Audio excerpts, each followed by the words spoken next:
صلی اللہ علیہ وسلم جناب عبدالشکور برادران پر تونسہ کے علاقے میں حملہ کی مذمت کرتا ہوں، اور اس قسم کے اچھیت گنڈوں سے مشن اور کاز کو روکا نہیں جا سکتا، بلکہ اس قسم کے اچھیت گنڈوں سے تو مشن اور کاز کو تقویت ملتی ہے، اور انشاءاللہ ہم اس قسم کے لوگوں کو کافر کردار تک پہنچا کے چھوڑیں گے۔ اور ایسے لوگوں کی میں بھرپور مذمت بھی کرتا ہوں، اور ایسے لوگوں سے کہوں گا کہ اپنے مشن اور کاز کو مد نظر رکھتے ہوئے وہ اچھیت گنڈوں سے باز آ جائیں،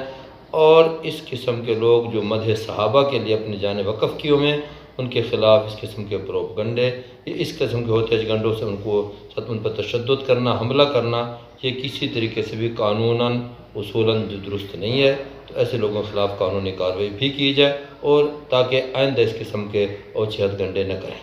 صلی اللہ علیہ وسلم جناب عبدالشکور برادران۔